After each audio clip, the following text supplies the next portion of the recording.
like really rambling and I don't know if it makes any sense.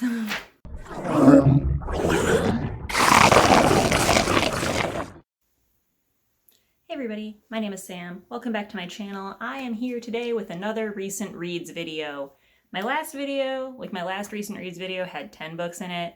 This one, not even close. I'm actually filming this, and since that last one I've only read 4 new books. But I've put on makeup to film another video and I don't want to do that again. So we're just gonna keep this going. Cool. Like I said, I've read 4 books since my last recent reads video, and I'm just gonna go through them real quick, or not, just tell you some of my thoughts.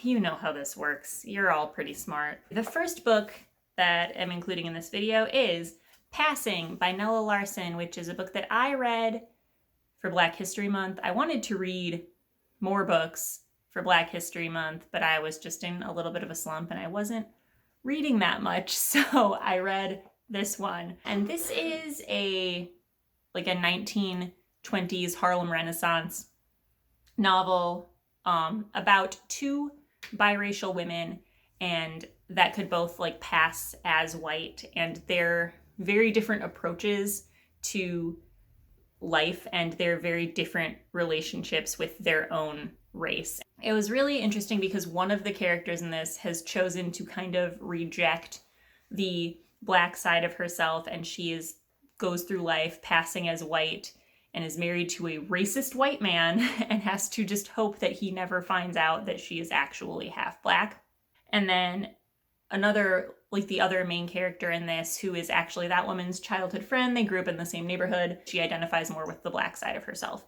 And it's about their relationships with themselves and their families, and also with each other, and how it changes over time. I really liked that this kind of made me think about things that I don't normally have to think about given my position in life. I will say though, this book is broken into 3 sections, and as you can see, it's a pretty short book, and the last section felt a little bit rushed, and I'm sure part of that is just because because it's a short book.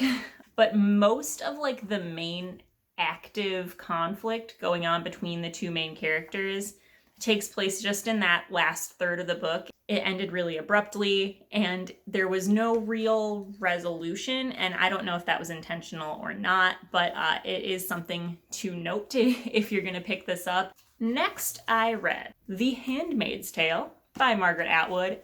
It's been 1,000,000 years and I finally got around to reading this book. I've read a lot of Margaret Atwood in my time, and somehow I've managed to just bypass what is arguably her most popular book. But I finally did it. I finally got around to it. It was totally worth it. I really enjoyed this. I probably don't have to go into what this book is about. I'm the last person in the world to have read it. I feel like the main strength in this book comes from the world and society building, and also from the characters, which is interesting because the characters are very much written to not have that much of an individual identity. But the plot itself really just feels more like a vehicle for exploring the characters and the world. It almost didn't matter specifically what happened, which for me is fine. I love a character-driven story, and I'm not usually as fussed about plot, so I liked that. But it might bother somebody if you're more of a plot-based reader, because the plot itself, while there is definitely a beginning, middle, end, a conflict, resolution kind of situation, to me, it just felt secondary to everything else in this story. Next, I read what is probably the worst book I have ever read in my life. The worst book I have ever read in my 31 years of life. Sunstop 8 by Lou Fisher. As you can see, I have tabbed this little book pretty heavily. I'm thinking I might do a full review of this. Not that I think anybody is necessarily just going to be wandering through a store and find this and pick it up, but just because I feel like I just really need to express my feelings in a longer form video. And also some of these tabs just deserve a dramatic reading. This book was so bad. The writing is not great, but that's fine. Some of these pulpy older sci-fi books.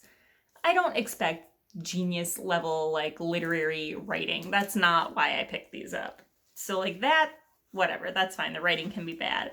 But, like, everything about this book was just really weird. It was, like, super sexist, which, granted, I also kind of expect from older science fiction, but it was on, like, another level. And, like, I was having a good time reading this despite the fact that it was terrible at first. And then I got to the end.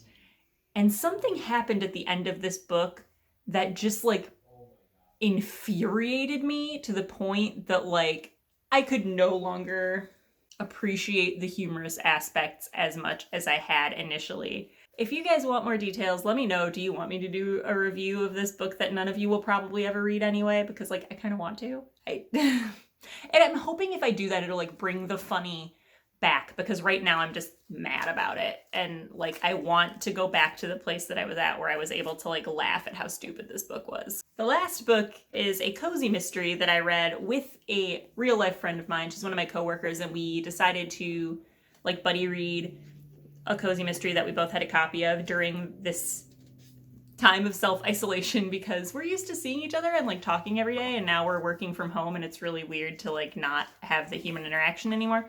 So anyway, that book is Book Clubbed by Lorna Barrett. This is, I think, like, book 8 in a series, but honestly, most of the time with cozy mysteries, you can pick it up in the middle of the series and it doesn't really matter all that much, because each book is kind of its own, like, isolated thing. It's not necessarily, like, a big overarching mystery plot. I enjoyed this mostly. The dialogue in this book is not good. Nobody talks like these characters at all. And the way that the dialogue was written, it was really hard to gauge, like, the general age range of any character in this book. Like, sometimes the main character came across like she was in her 30s, and sometimes she came across like she was, like, 65. And I just don't know. I was able to kind of, like, look past that and just, you know, imprint what I wanted her to be onto her, like, a little bit. And I was doing okay. But then toward the end, the plot took some turns that I didn't personally appreciate very much. There weren't really enough clues scattered throughout this to actually lead you to the correct conclusion for, like, the whodunit. The person that ended up doing it was, like, essentially eliminated as a suspect pretty early on in the story. And also, there's, like, a weird incest plotline in this that's, like, what the mystery hinges on, but the author, like, made that a thing, but then didn't dissect how fucking weird that is, and it just, like, really, it gave me the icks right at the end. It was, like, fine, and I was having a good time, and then, like, the actual solution to the mystery just, like, totally out of left field, and I did not care for it. That was my next 4 recent reads books. I think that puts me at 14 for the year now. That would make sense, wouldn't it? Sure would.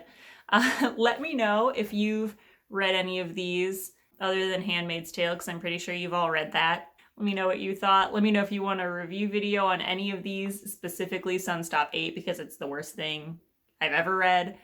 Tell me what the worst book you've ever read is. I think that'd be a fun one to put in the comments. And yeah, just have a great day, guys. Bye.